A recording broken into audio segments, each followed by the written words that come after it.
bonsoir. Vous êtes sur la JCTV, vous êtes bien arrivé dans votre émission Le chrétien et la politique. Une émission dédiée aux chrétiens et aux non-chrétiens. Merci à vous qui nous suivez de temps en temps. Que Dieu vous bénisse. Et aujourd'hui, nous recevons notre éternel invité sur ce plateau. Il n'est plus à présenter. Un grand homme de Dieu. Il s'agit de apôtre docteur Prosper Nové. Vous êtes président de l'église la Grande Commission du Togo. Apôtre Nové, soyez les bienvenus. Merci mon frère Timothée, comment vous allez? Je me porte à merveille par la grâce de Dieu. Je disais tantôt, vous n'êtes plus à présenter dans cette émission. Ça fait la énième fois que je vous reçois dans cette émission. Et les téléspectateurs vraiment apprécient votre développement sur la politique chrétienne. Apôtre, vous êtes béni. Merci, merci, c'est la grâce, on remercie le Seigneur. D'accord. Donc aujourd'hui, nous allons débattre encore sur un thème. Et ce thème, je crois, c'est la suite de l'émission passée. Donc, quel rôle joue l'État hébreu dans le concert des nations?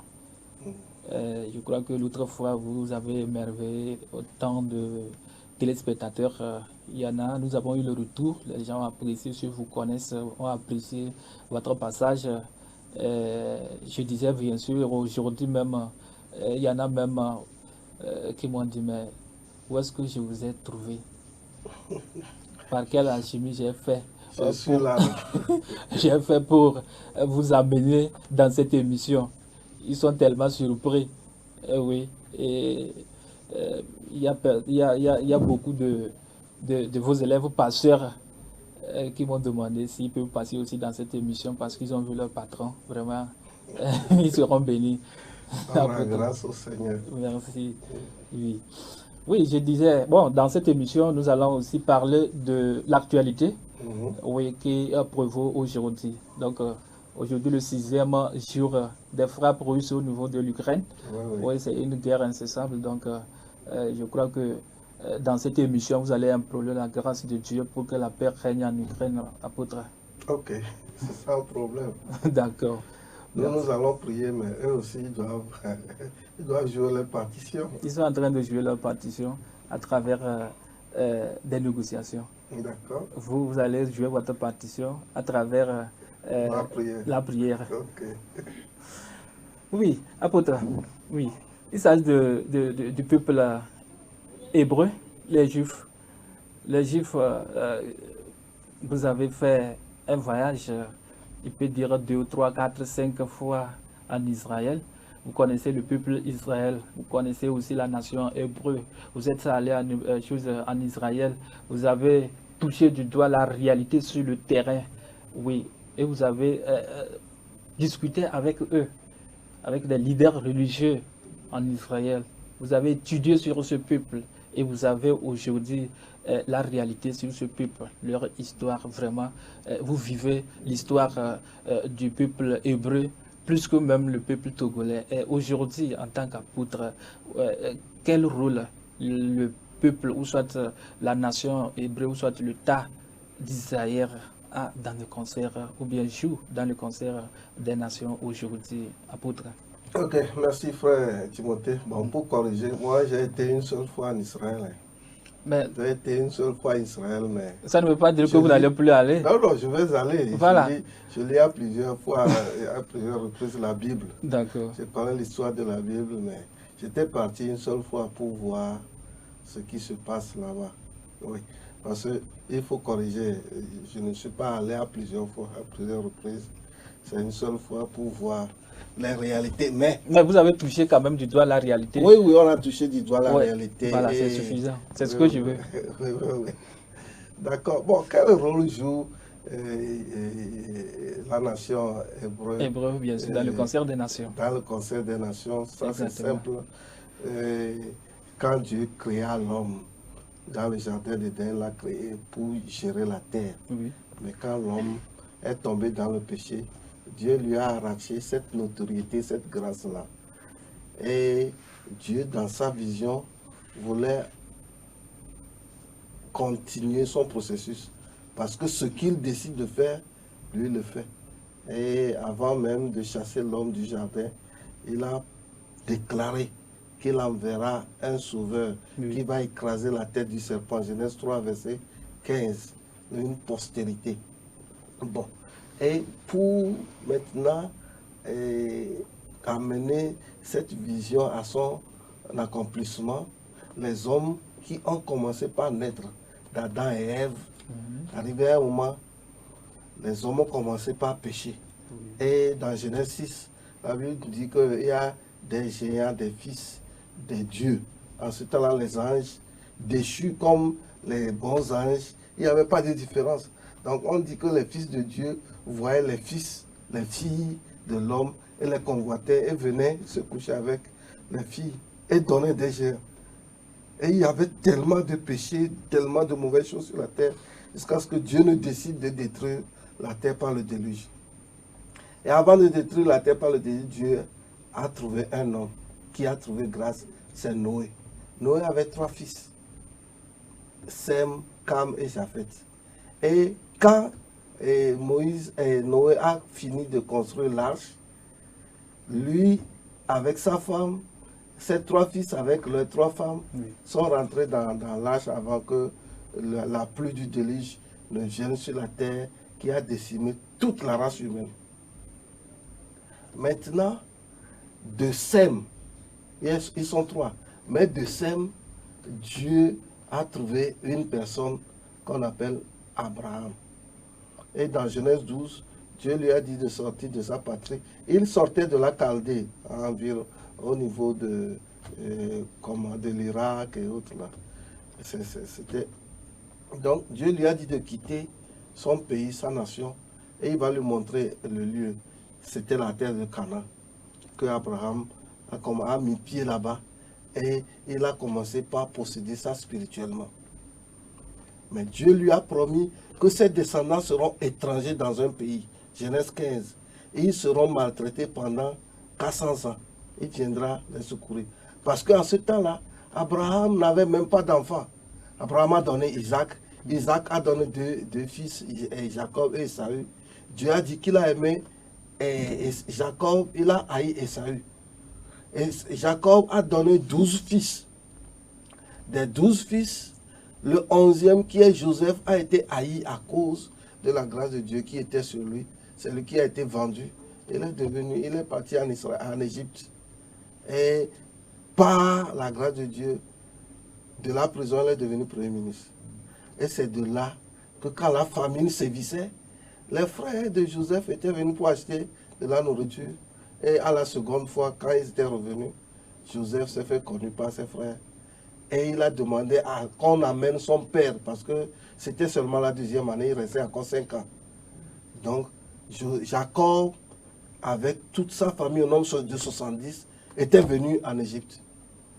Et comme Joseph est celui qui a sauvé l'Égypte, on leur a donné une bonne place.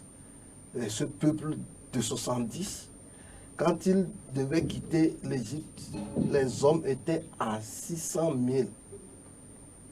Les hommes. Donc, ils ont multiplié jusqu'à faire peur aux Égyptiens. Et arrivé là-bas, Dieu les a libérés, délivrés par Moïse. Ils ont passé 40 ans dans le désert et ils ont possédé la terre de Canaan, qui est devenue la Palestine aujourd'hui. Et la fois passée, j'avais expliqué que ce n'est pas cette petite parcelle qu'Israël et la Palestine ont maintenant. Ce n'est pas cette parcelle, c'était plus grand que ça. Bon. Maintenant, la vision de Dieu, comme l'homme avait perdu le repère, Dieu a pris Abraham. Il a traité une alliance avec lui. Et il a voulu passer par lui pour bénir toutes les nations. Et il dit, je ferai de toi une grande nation. Genèse 12, verset 1 jusqu'à 3. Je ferai de toi une grande nation. Je rendrai ton nom grand. Je te bénirai. Je bénirai ceux qui te béniront. Je maudirai ceux qui te maudiront. Et tu seras une source de bénédiction. Et toutes les familles de la terre seront bénies en toi. Toutes les familles de la terre. Donc, la politique de Dieu, c'est que par la nation juive, ou bien les Hébreux, que toutes les nations soient bénies. Et je vais encore aller encore plus loin. C'est-à-dire, Dieu, dans sa politique de refondation, pour pousser les hommes à l'adorer ou bien à suivre ses préceptes et à marcher selon ses directives, pour être bénis, a donné une loi au peuple dans le désert à travers Moïse. Et c'était la loi que nous appelons la loi de l'Ancien Testament. Et il y a d'autres prophètes qui sont venus encore ajouter des choses. Donc dans notre Bible, c'est l'Ancien Testament, c'est-à-dire ce sont ces lois-là que nous avons dans l'Ancien Testament. Et Dieu a voulu passer par cette nation d'Israël pour bénir toutes les autres nations. Ça, c'est l'autre côté. Oui. Bon, et les Juifs sont des descendants de Judas. Jacob avait 12 fils. Judas était le 4e. Mais tous les 12 étaient appelés des Hébreux. Mais quand ils ont possédé la terre promise, au temps de David, David a conquis beaucoup de terres. Et quand David est mort, Salomon est venu. C'est lui qui a construit le temple. Mais à la fin de la vie de Salomon, Salomon n'avait pas bien vécu. Il a adoré des idoles. Il a épousé 1000 femmes. Il a doté sur 700. Il a laissé les 300 restants.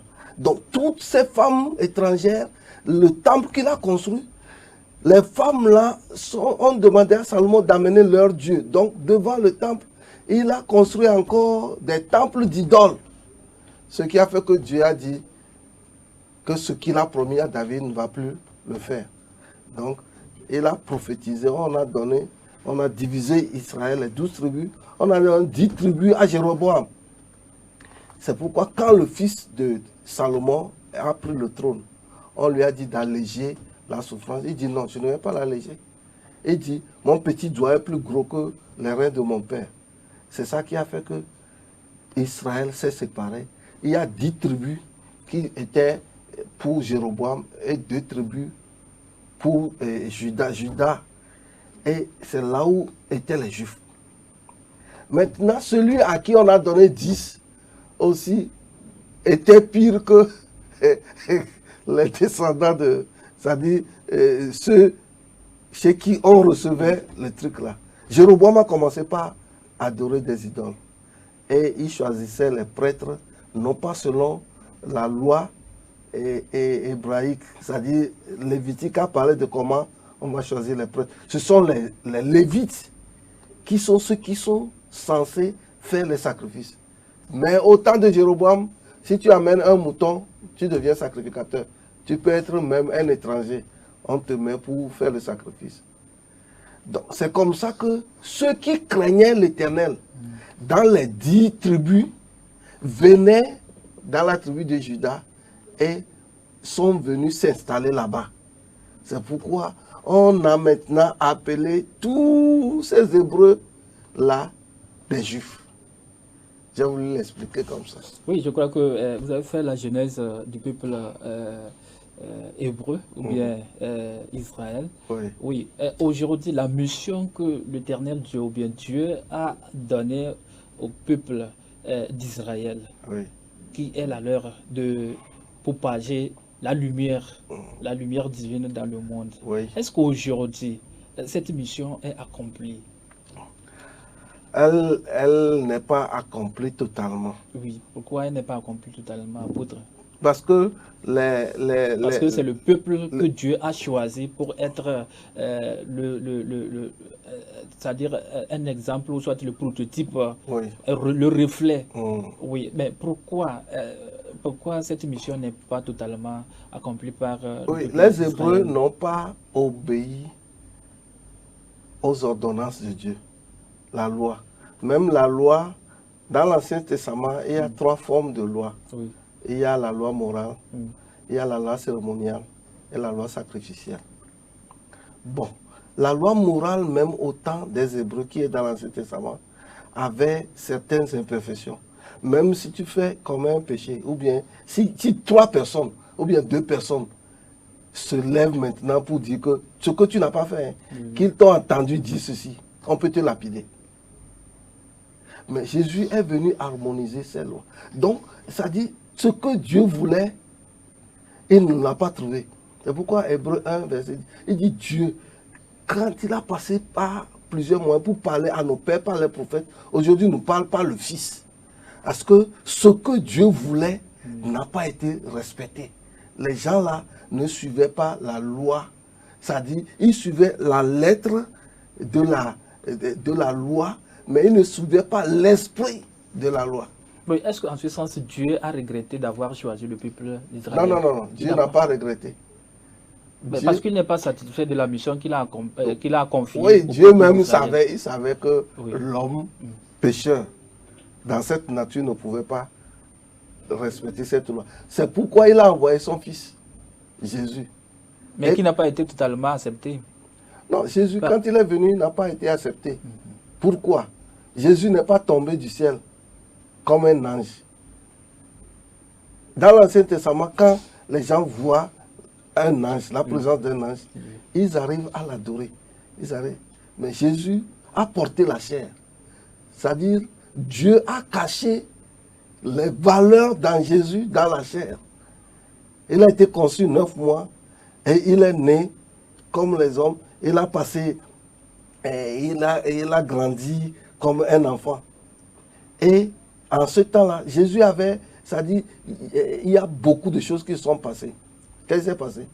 Chez les Juifs, depuis la naissance jusqu'à 5 ans, on commence par t'enseigner quelques enseignements de la loi, de l'Ancien Testament, quelques enseignements mineurs. Mais de 6 ans jusqu'à 12 ans, tu dois connaître, on doit t'enseigner la Torah. La Bible, c'est-à-dire, et à l'âge de 12 ans, tu te retrouves devant les rabbins. C'est ce que Jésus avait fait dans Luc. Et quand ses parents le cherchaient, ils l'ont trouvé dans le temple. À l'âge de 12 ans, on te pose des questions et tu réponds. Et comme si on voit que tu as une faculté cognitive bien propre, on te confie à un rabbin. Donc de 12 ans jusqu'à 30 ans, tu apprends et tu deviens maintenant maître. Toi aussi, tu as des disciples. Mais le problème que Israël avait eu, c'est que Jésus, après 12 ans, quand les gens ont remarqué cette sagesse, Jésus n'a pas été confié à un rabbin, comme l'apôtre Paul a été confié à Gamaliel. Est-ce que tu me comprends? Oui, j'ai vu. Donc, et quand Jésus a commencé son ministère, il dit, n'est-il pas le charpentier? Parce que il n'a pas été à l'école. Mais il prêchait, il enseignait avec autorité. Et ce qui surprenait, avec les miracles. C'est pourquoi même Nicodème est parti chez lui la nuit pour dire ce que tu fais là. Tu es un docteur, tu n'as pas été dans notre école. Mais nous te donnons le titre de docteur parce que ce que tu fais là, personne ne peut le faire si cela ne lui est pas donné par Dieu, si Dieu n'est pas avec lui. Oui, est-ce que cette connaissance miraculeuse que Jésus avait à l'âge de 12 ans, et il a émerveillé même les apôtres, il a fait même des miracles, mais est-ce que c'est cette connaissance qui est aujourd'hui dans le peuple Israël, qui aujourd'hui fait peur au monde entier? Bon, je vais un peu corriger. Oui. Ce n'est pas à l'âge de 12 ans que Jésus a fait le miracle. C'est à l'âge de 30 ans qu'il a commencé son miracle. Mais comme il a été... Oui, à l'âge de 12 ans, bon, il a commencé par prêcher dans les synagogues. Non. On lui a enseigné la Bible, c'est-à-dire l'Ancien Testament. Et à l'âge de 12 ans, c'est pour tous les Juifs. On t'amène devant, c'est-à-dire si tu veux être un rabbin, un pharisien, à l'âge de 12 ans, tu vas te retrouver devant des grands docteurs de la loi qui vont te poser des questions sur la Torah, c'est-à-dire les 5 livres de Moïse. Et si tu arrives à répondre, à bien répondre, et si toi aussi tu peux poser des questions, il voit ton intelligence et il te confie à un rabbin qui de 12 ans à 30 ans, 18 ans d'école, tu sors maintenant docteur. Alors tu peux avoir aussi, c'est-à-dire tes disciples Oui. et tout. Tu peux définir ta théorie et c'est appliqué. Voilà. Ah. Maintenant, cette connaissance-là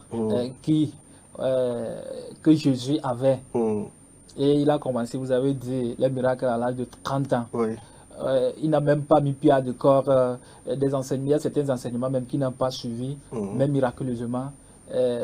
Il fait des miracles plus que ceux qui ont suivi des enseignements. Oui, je voudrais parler, est-ce que c'est de cette connaissance que les Israéliens aujourd'hui détiennent pour développer leur connaissance à travers le monde et aujourd'hui, à travers, même au niveau de leur technologie aujourd'hui, l'Israël est en train de faire peur aux grandes nations de ce monde. Ouais, sur le plan spirituel, comment vous pouvez qualifier ça, apôtre? Bon, sur le plan spirituel, Dieu a voulu passer par Israël pour éclairer toutes les nations.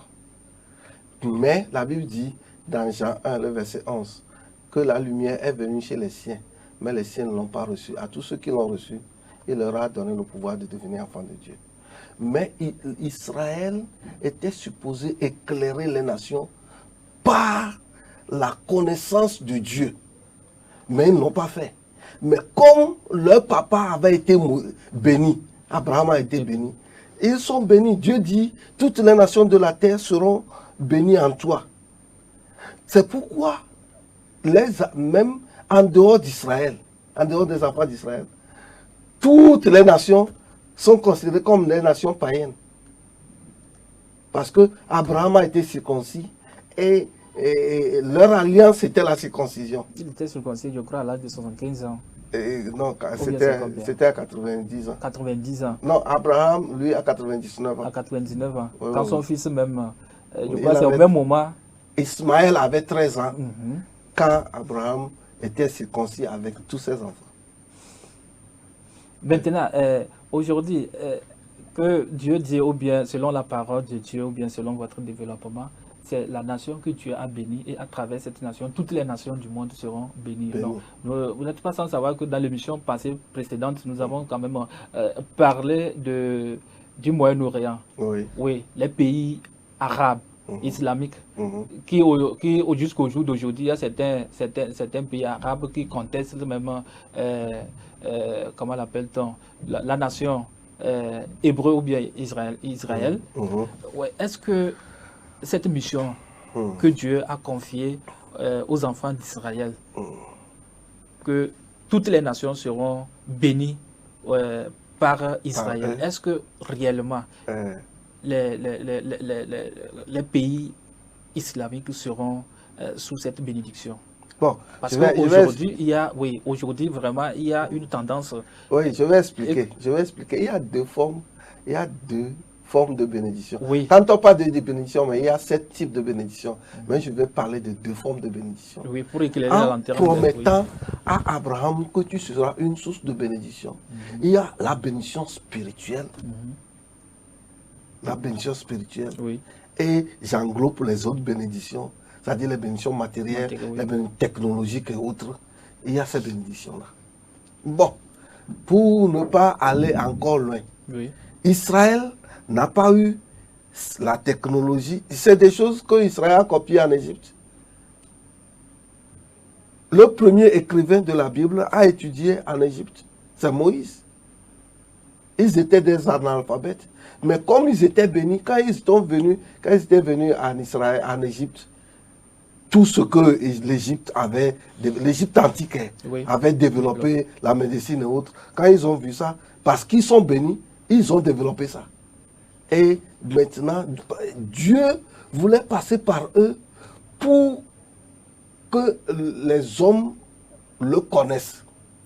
Et comme Israël voulait seulement utiliser Dieu pour s'enorgueillir, Dieu a passé par Jésus. Et quand Jésus est venu, dans cet habillage où il n'est pas tombé du ciel, les gens ne l'ont pas reçu. Donc Jésus a demandé aux disciples de commencer par prêcher la bonne nouvelle après avoir reçu le baptême du Saint-Esprit et qu'il commence à Jérusalem, en Judée, dans la Samarie et jusqu'aux extrémités de la terre. Donc, comme les Hébreux ont rejeté, les Juifs ont rejeté la bonne nouvelle est venue maintenant, est allée vers les païens. C'est-à-dire, toute nation qui n'est pas juive est considérée dans l'Ancien Testament comme une nation païenne. Et ils seront bénis en Israël. Maintenant, la nation arabe, Oui. bon, et ce sont en partie les fils d'Ismaël. D'Ismaël, oui. Ce sont les fils d'Ismaël. Bon, et j'avais expliqué la fois dernière, quand Jérusalem était détruite, et que en l'an 70, c'était parti. Bon, les gens occupaient, ça dit là passé, il n'y a pas de, il y aura pas de no man's land. Donc, les gens qui sont venus là-bas, ce sont les Arabes. Et quand Israël a voulu encore reconquérir sa parcelle, voici la petite parcelle qu'on lui a donnée. Bon, maintenant, parce que Israël était béni, quand Israël était parti en exil, ils étaient partis en Europe. Le développement de l'Europe après la réforme, ce sont les Juifs qui l'ont amené. Pourquoi? J'ai expliqué la fois passée. Dans Genèse 9, à partir du verset 24, Dieu bénissait Sem. Et il disait que Japheth habite sous les tentes de Sem. Les fils de Japheth, ce sont les Européens. Ce sont ceux de l'Europe. Donc, quand les Juifs étaient partis là-bas, ils ont amené la bénédiction là-bas. Et quand la réforme a commencé en 1400, et qu'en ce temps-là, ils ont découvert le nouveau monde, qui était les États-Unis. Ceux qui adoraient Dieu en Europe et qui étaient pieux, maintenant avec la démocratisation des choses, ils diluaient maintenant, ça dit l'évangile. Parce que quand l'évangile a commencé en Europe, quand la réforme a commencé en Europe, ils avaient 3 devises: Dieu seul, les Écritures seules, la foi seule. C'est pourquoi ils parlaient de solo Dei, solo Scriptura, solo Fida. Ça, c'est des mots latins. Donc, c'est-à-dire, ils avaient seulement la foi, les Écritures et Dieu. Maintenant que les Européens ne voulaient plus adorer Dieu, ils ont voulu, c'est-à-dire, démocratiser Dieu. Dieu, ce que nous voulons, toi tu nous le fais. Les pieux étaient renvoyés aux États-Unis. Les pieux qui étaient, ils étaient partis aux États-Unis. Aux États-Unis, ce sont les Amérindiens qui étaient là-bas. Donc, ils ont occupé leur place et on amenait les esclaves de l'Afrique pour les aider. Et comme ils sont partis là-bas, ils ont encore développé le lieu parce que avec leur foi, Dieu les a encore bénis. C'est pourquoi arrivé un moment, les États-Unis sont devenus la grande puissance. Et je vous ai dit que les États-Unis, leur grande puissance, quand vous faites des recherches maintenant, les grands, ceux qui sont les cerveaux aux États-Unis, ce sont des Juifs. Ils ont des Juifs, sources juives. Donc, ils sont toujours là pour bénir, pour être une bénédiction pour toutes les nations. Oui, apôtre, votre développement est tellement intéressant. Vous avez dit que Dieu a choisi le peuple Israël pour bénir toutes les nations. Et aujourd'hui, nous voyons un peu dans le monde, vous avez fait cas aux États-Unis, au niveau du Moyen-Orient, nous voyons les États-Unis utiliser le peuple Israël ou bien la nation Israël pour détruire certains États islamiques. Et un peu partout, même en Europe, un peu partout. Et cette nation, excusez-moi le terme, je ne sais pas si c'est instrumentalisé, qui crée même des discordes dans certaines nations. La nation juive. Oui, la nation juive, qui fait peur à d'autres nations. Mais derrière, on voit d'autres puissances internationales. Est-ce que la bénédiction ou bien la mission, je reviens à la mission dont Dieu les a confiés, est-ce que cette mission, ils ne vont pas servir un jour de cette mission pour détruire toutes les nations du monde? Bon, ce que tu dis est vrai. Tu sais, celui que Dieu bénit est béni. Et la raison pour laquelle certaines nations ne peuvent jamais être contre Israël, c'est que ceux qui décident en bas sont des Juifs. Ils connaissent leur souche. Comment je peux décider contre ma nation? Oui, est-ce qu'il faut détruire Non, actuellement? non, ça dit Ouais, Israël se prépare. Israël sait qu'il est en face, autour de lui, ses ennemis. Par exemple, l'Iran. L'Iran, même avant l'Iran, l'Irak avait décidé, il s'était dit, moi je vais effacer cette nation de la surface de la terre. Oui. Ah, pourquoi? Parce que c'est une nation qui fait peur. Israël, c'est une nation qui fait peur. Maintenant, il y a deux symbolismes. L'Israël actuel que nous avons, c'est l'Israël physique. Il y a un autre Israël qui fait peur. C'est l'Église. Mais Israël, là, est en train de se préparer. Maintenant, quel lien existe entre Israël physique et Israël l'Église? C'est-à-dire l'Église, maintenant, est composée de tous ceux qui croient en Jésus-Christ, soit juifs, soit grecs. Soit, c'est-à-dire, quand on parle, dans l'Ancien Testament, quand on parle de grecs, on parle c'est-à-dire des païens. C'est-à-dire tous ceux qui ne sont pas juifs. Les Arabes, les Turcs, c'est-à-dire toutes les nations qui n'est pas juives est grecque. Donc, maintenant, il n'y a plus de différence. Auparavant, il y a des différences. Maintenant, notre foi nous donne la latitude d'être enfants de Dieu. Donc, la nation juive spirituelle, c'est l'Église maintenant. Mais Dieu n'a pas abandonné cette nation d'Israël que nous avons. Parce que Dieu les aime à cause de leur père Abraham. Et Dieu combat pour eux. C'est pourquoi les gens ont peur de... C'est-à-dire, je peux te dire que les armes que les Israélites ont, est-ce qu'on connaît même leur ampleur? Non.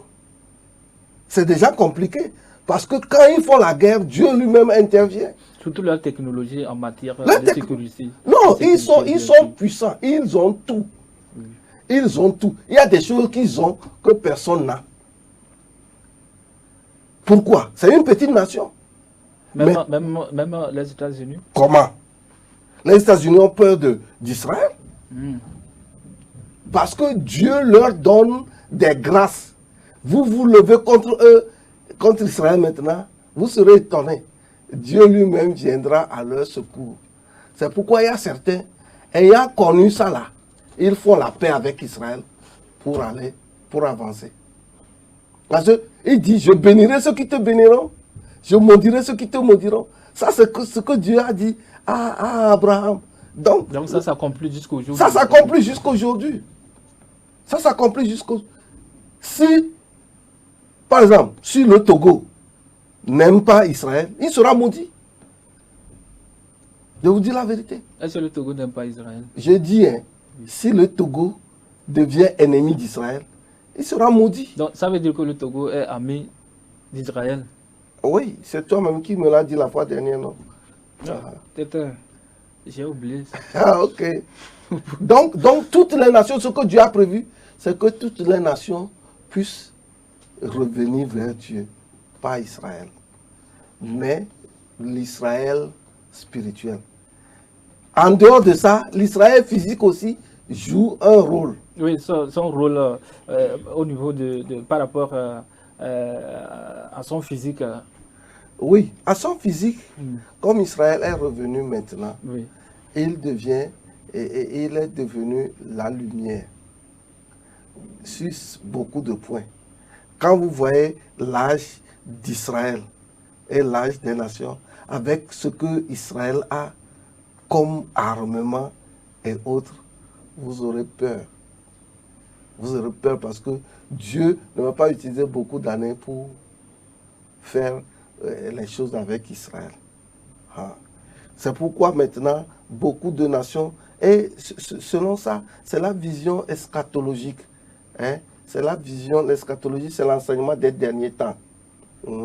La fois dernière, j'ai oublié, j'ai dit certaines choses. C'est l'enseignement des derniers temps. Ça dit, la fin des temps s'approche. Et Israël doit devenir une nation. Maintenant, vous voyez qu'il y a, ça dit, l'afflux. Ça dit, toutes les races, toutes les souches juives, toutes les souches hébraïques commencent à retourner en Israël. Et ils sortent de la Russie, de l'Allemagne, même de l'Afrique. Ça dit, tous ceux qui ont le sang hébraïque là, ils vont retourner tous en Israël pour reconstituer cette grande nation. Pour reconstituer cette grande nation. Oui, pasteur, je voudrais vous poser cette question. Aujourd'hui, presque la plupart, au niveau de la plupart des républiques, je vais parler des présidences, au niveau des présidences, on voit des époques, soit des Israélites qui sont conseillers des présidents. La plupart des grands présidents, même en Afrique comme en Occident ou en Amérique, mais ces Israélites n'arrivent pas, je ne sais pas, n'arrivent pas à convaincre ces présidents à louer ou bien adorer Dieu comme il le faut, comme même la nation juive, comme nous-mêmes les la nation juive.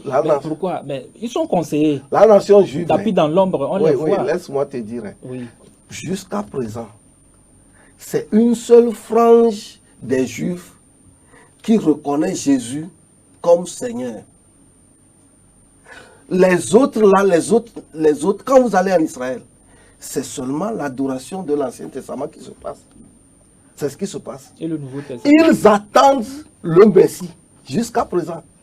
Ils n'ont pas reconnu que Jésus est venu.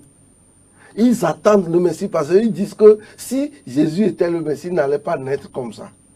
Et Dieu a caché ça. Mais en dehors de ça, ils ont l'Ancien Testament qui sont en train d'adorer. Et avec ça, là, ils sont bénis. C'est pourquoi les présidents les sollicitent comme conseillers. Et ce que tu as, c'est ce que tu donnes.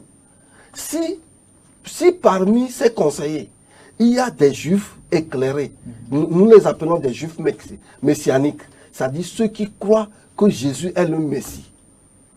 Maintenant, si quelqu'un comme ça, là, il a plus de lumière même pour éclairer les nations à comprendre la Bible.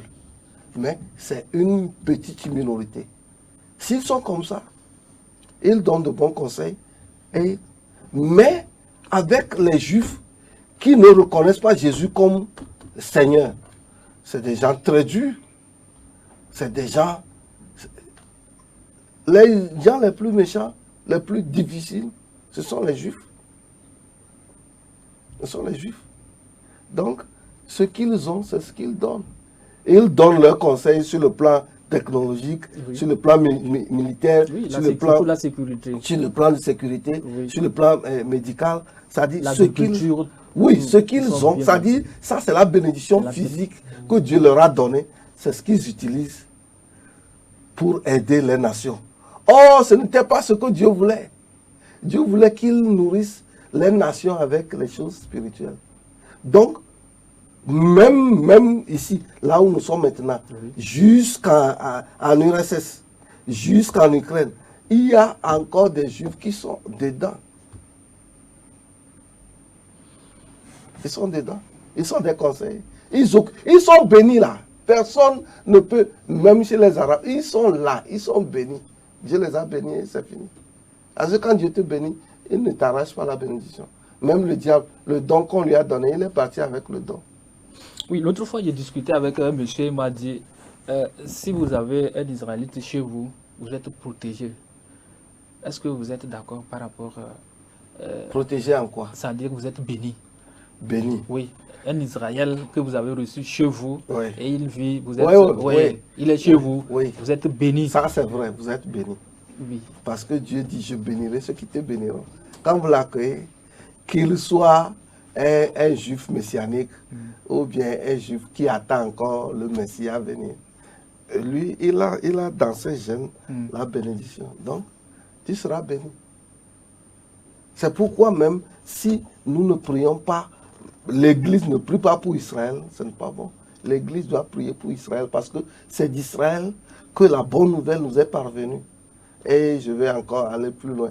C'est parce qu'eux, ils n'ont pas embrassé la bonne nouvelle que Dieu s'est tourné vers nous les païens, afin que quand les nations païennes atteindront, c'est-à-dire le nombre que Dieu a prévu, que maintenant, c'est-à-dire Israël même, qui est la vraie race, puisse découvrir le Seigneur et que le royaume soit rempli. Maintenant, aujourd'hui, nous les chrétiens, qui prions chaque jour dans les églises, chaque jour, oui, est-ce que la bénédiction que les enfants d'Israël ont, c'est-à-dire la mission que Dieu leur a donnée, et ils sont toujours bénis éternellement, oui, est-ce que nous, si notre foi, nous avons une foi, la foi, si notre foi s'agrandit, est-ce que cette bénédiction, nous pouvons bénéficier de cette bénédiction comme les enfants d'Israël? Nous pouvons bénéficier de la bénédiction plus que les enfants d'Israël. Comment? Parce que toutes les bénédictions ont été incorporées en Christ. Éphésiens 1, verset 3. Dieu nous a bénis de toutes sortes de bénédictions dans les lieux célestes en Jésus-Christ. Et Jésus, la Bible dit, il est l'image du Dieu invisible. En lui, tout est en lui. Maintenant, si nous arrivons à nous donner à Christ et à comprendre la vision pour laquelle nous sommes rachetés et à faire un travail, parce qu'aujourd'hui, le problème que l'Église a, c'est que l'Église est trop mécanique. L'Église est trop cérémoniale. Il n'y a pas la vie. Jésus dit, les vrais adorateurs adoreront le Père en esprit et en vérité. Si nous pouvons maintenant entrer dans cette dynamique pour comprendre la vision de Dieu et jouer notre partition, nous serons bénis. Nous serons bénis. En Israël aussi, il y a des pauvres.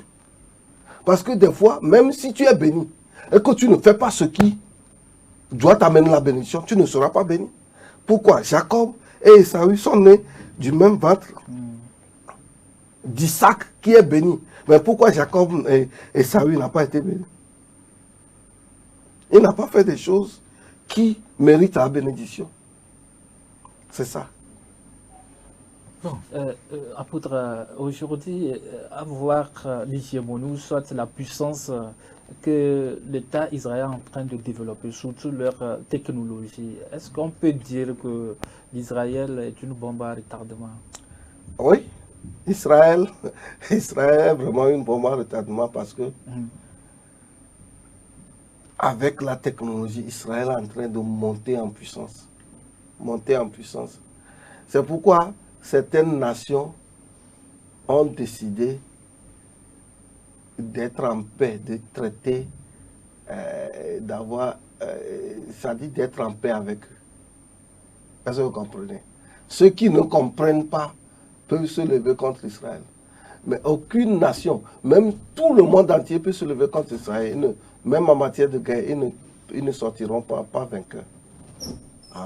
Il est en train de développer des technologies à cause de la grâce de Dieu qui est sur eux. Donc, vous voyez, ce qui se passe, c'est que cela ne vient pas de nous. C'est Dieu qui contrôle la destinée des nations. C'est Dieu qui les a choisis. Il les a choisis, il les a aimés. Il les a aimés. Il les a aimés. C'est tout. Maintenant, le peuple d'Israël, aujourd'hui, il y a beaucoup de personnes vraiment qui se demandent ou bien qui ont des prétentions. Mais Dieu a plus aimé ce peuple jusqu'au jour d'aujourd'hui, comme vous venez de le dire dans votre développement. Et à travers ce peuple aujourd'hui, toutes les nations seront bénies. Si vous me bénissez, je vous bénis. si vous me maudirez, je vous maudirai. Ou bien si vous voulez me détruire, je vais vous détruire. Oui. Est-ce que Israël aujourd'hui ne pouvait pas, à travers cette bénédiction, apporter la paix dans les pays où il y a la guerre? Parce que ce peuple-là aspire la paix. Et si il y a la guerre quelque part, mais ce pays peut intervenir pour apporter la paix. Non seulement ses ennemis islamiques, il y a aussi dans certains pays chrétiens où ça ne va pas. Donc, oui, ça dit avec la loi oui. de 1901, bon, les nations sont devenues des nations laïques. Bon, en dehors de ces nations-là qui sont islamiques et les autres nations de l'Inde et de l'autre là qui ont leur religion. Mais les Occidentaux et autres, ce sont des nations laïques. C'est-à-dire laïque, c'est-à-dire ce que tu veux adorer, tout à fait. Tu adores. Mais Israël maintenant, ça dit Dieu n'a pas voulu faire d'Israël l'arbitre du monde. Dieu dit, vivez en paix entre vous. Mais si vous combattez, c'est-à-dire si vous mettez en combat, ou bien vous combattez, vous allez vous créer des problèmes. Donc Israël, dans sa notion d'amener la paix, c'est-à-dire amène seulement, peut te donner des protections. Il peut t'enseigner comment veiller sur ta sécurité, comment chercher des espions pour veiller à arrêter les flotteurs de troubles. Oui. C'est ce que Israël maintenant a pour aider surtout les nations africaines oui. pour lutter contre le terrorisme. Pour lutter contre le terrorisme et l'extrémisme violent. Oui, oui, oui. Mais en dehors de ça, la nation d'Israël même ne peut pas venir comme, par exemple, ce qui se passe en Russie maintenant. Israël se pointe pour dire j'amène la paix. Qui es-tu? Parce qu'avec la nomenclature maintenant, c'est-à-dire le monde entier ne reconnaît pas Israël comme une nation de Dieu qui doit nous amener la paix. Chacun est libre. Et avec ceux qui ont le droit de veto, les 5 nations-là, oui. Israël n'est pas dedans. Israël n'est pas dedans. Oui, vous venez de citer la Russie, l'Ukraine. Oui, nous allons terminer, il nous reste quelques 5 minutes. C'est ça, c'est l'actualité. Nous vivons la guerre en Ukraine. Apôtre, est-ce que c'est le début de la fin du monde? Avec tout ce qui se passe aujourd'hui, nous sommes au 6e jour des frappes. Le début de la fin du monde. Est-ce que c'est le début de la fin du monde? Comme la Bible l'a dit, parce que les signes de la fin du monde, c'est des troubles, c'est des guerres. Des nations se leveront contre des nations et il y en aura des meurtres, des tueries au jour le jour. Et c'est ce que nous sommes en train de vivre ces derniers moments en Ukraine. Est-ce que c'est le début de la fin du monde, apôtre? Non, le début, ça a commencé depuis. Pas à la Première Guerre mondiale. Il y a eu la Première Guerre mondiale. La Deuxième Guerre mondiale. Oui. Et les guerres sectorielles. Et, par exemple, en Afghanistan, en Irak et autres. Même des troubles en Afrique et autres. Tout ça là, la Bible dit que ce ne sont que les douleurs de l'enfantement. Mais ce n'est pas la fin du monde. La fin du monde viendra quand la bonne nouvelle sera prêchée dans toutes les nations pour servir de témoignage. Matthieu 24, le verset 14. C'est alors que viendra la fin. Ces guerres-là, c'est des éléments annonciateurs pour dire que préparez-vous pour la fin. Parce que la fin de tout un chacun, c'est quand tu meurs. C'est quand tu meurs. C'est quand tu meurs. Donc, mais si tu ne reçois pas Christ avant de mourir, c'est grave pour toi. Quand la fin doit venir, je pense qu'on va encore discuter de ça en un temps. C'est quand l'Église sera enlevée, l'Église de Jésus-Christ sera enlevée, il y aura 7 ans de grande tribulation. Et dans les 7 ans-là, c'est là où Jérusalem sera reconnue. L'Antéchrist va installer sa capitale à Jérusalem. C'est là où ce que tu es en train de dire là, toutes les décisions se prendront à Jérusalem. Ce serait un travail de 7 ans, mais 3 ans et demi pour les nations païennes. Les 3 ans et demi là, et c'est Jérusalem qui va contrôler les nations. Mais l'antéchrist sera là-bas, l'homme antéchrist. Après les 3 ans et demi, Israël va se soulever contre l'antéchrist à Jérusalem. Et tout le monde entier va se lever, va combattre Israël. Tout le monde entier, ça arrivera.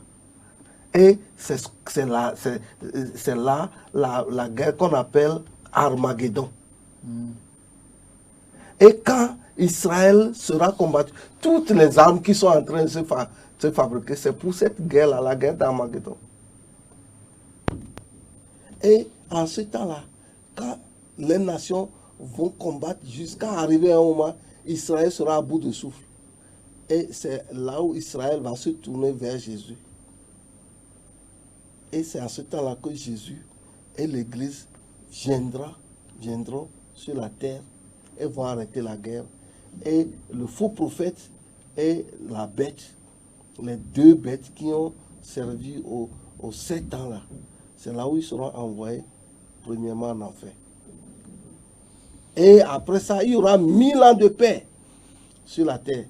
C'est après les 1000 ans que la fin du monde viendra, quand Satan engagera la guerre contre Jésus-Christ. C'est ce que nous appelons Gog et Magog, la guerre entre Christ et le diable. Oui, la guerre entre la bête, la bête et le faux prophète contre Israël, c'est ce qu'on appelle Armageddon. Oui, nous sommes en train de tirer vers la fin de cette émission. Oui, concernant l'Ukraine, quel mot vous avez pour attirer l'attention des dirigeants et apporter la paix dans les jours à venir? Bon, nous prions que Dieu accorde la grâce. Que Dieu accorde la grâce. Mais c'est des choses qui étaient préparées, qui étaient prévues depuis. Et moi, ce que je dis, Dieu va gagner encore dans cette guerre. Il y a des âmes qui seront sauvées. Parce que surtout dans ces régions-là, c'est des gens qui ne croient pas en Dieu. C'est des gens qui s'autosuffisent. Dieu peut passer par là pour encore emmener la bonne nouvelle et sauver certaines personnes. Alléluia. Mais quant à ce qui concerne la paix du monde, c'est un problème complexe. Parce que en analysant ce que Poutine aussi réclame, il a raison. Selon les contrats qui ont été faits avant la dislocation de la nation soviétique, de l'Union soviétique. Maintenant, l'OTAN s'approche jusqu'au nez de la Russie, pour devenir. C'est la même personne, hein. C'est la même personne. Aucun ne cherche le bien de Dieu. Les deux, c'est-à-dire les nations, par exemple, les nations démocratiques. La démocratie, c'est le gouvernement de l'homme par l'homme et pour l'homme. Il y a peu Dieu dedans. Bon, les athées, les communistes aussi en URSS, ils ne croient pas en Dieu. Donc, les deux là, Dieu ne trouve aucun intérêt dans les deux. Si sinon, son église qui l'importe. Et cette guerre-là, à voir clair, c'est pour encore combattre quelques églises que Dieu est en train de susciter quelque part. Mais Dieu va encore gagner dedans. Et tout compte fait, cette guerre-là ne peut pas amener la fin du monde. Jusqu'alors, Israël n'a pas encore dit son mot. Et Israël est là. Israël n'a rien à dire. Israël observe. Parce que Israël maintenant n'est pas l'arbitre du monde. Les arbitres, il y a les États-Unis, il y a la France. Et il y a la France. Il y a la Chine.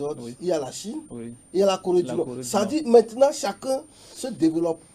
Et tous, par exemple, le problème de la Corée, tous craignent Israël. Israël se tait, il travaille en sourdine. Mais c'est une nation puissante à craindre.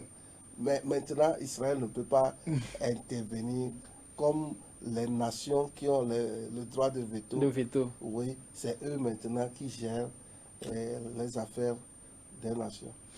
Oui, apôtre, votre mot de la fin pour clôturer cette émission. Moi, mon mot de fin, c'est que toutes les nations doivent connaître que Israël a un rôle à jouer. Quelle que soit leur faiblesse, ou bien même s'ils s'éloignent de Dieu, Dieu les a aimés à cause de leur père Abraham. Il les aime toujours. Mais la lumière que Dieu veut passer par Israël pour nous amener, maintenant se trouve en Jésus-Christ. C'est pourquoi Jésus aussi est un Israélite, pour amener la lumière, le salut des âmes. Ce n'est plus la délivrance pour les territoires. Non, la délivrance pour le territoire spirituel, pour le royaume de Dieu. C'est ça qui est important. Donc, ceux qui m'écoutent, je prierai qu'au moment où cette guerre se passe là, on ne sait pas ce qui peut se passer. Hein. Ça peut amener la Troisième Guerre mondiale. Oui. Mais si quelqu'un, là où je suis maintenant, si je mourrais maintenant, est-ce que je vais voir Dieu? Il fallait que chacun ait cette notion-là. Si tu sais que si tu n'es pas convaincu de rencontrer Dieu, le moment est là. Reçois Jésus, confesse-le. Tu peux être dans ta maison et dire, Jésus, tu es mon Seigneur, je te reçois. Viens dans ma vie. Et c'est fini. Donc que chacun au moins ait sa relation avec Dieu. Parce que même ce n'est plus la guerre qui tue les gens maintenant. La famine tue. Coronavirus, avec ces 6 jours-là, coronavirus est maintenant classé, je ne sais pas quel est un plan. Quand vous voyez France 24, c'est toujours urgent, rouge. Là. Oui, urgence, oui. Oui. Édition, et coronavirus, le grand combattant invisible a disparu parce qu'il y a une autre guerre. Merci. Donc, on peut mourir à n'importe quel moment. Mais préparons notre éternité. Nous n'allons pas mourir et retourner encore en enfer. Ce n'est pas bon. Merci, merci. Apôtre Dr Prosper Nouveau, je rappelle que vous êtes président national de l'Église de la Grande Commission du Togo. Que Dieu vous bénisse pour votre disponibilité. Je dis dans l'entame de cette émission, vous êtes devenu patron de cette émission. Et les téléspectateurs nous réclament à tout moment de vous recevoir, apôtre. Que Dieu vous bénisse. Que Dieu vous bénisse aussi. Merci. Amen. Que Dieu bénisse aussi le directeur et tous les téléspectateurs. Merci. On se verra les jours à venir. Vraiment que Dieu vraiment vous protège et qu'il vous donne vraiment une longue vie. À tout moment, vous allez édifier les téléspectateurs. Vous n'êtes pas sans savoir que vos élèves pasteurs vous suivent et ils vous apprécient. D'accord, merci. Je les salue aussi. Merci. Oui, chers téléspectateurs, nous voici à la fin de cette émission que vous avez tant aimée. Merci à vous que nous avez suivis et à très bientôt.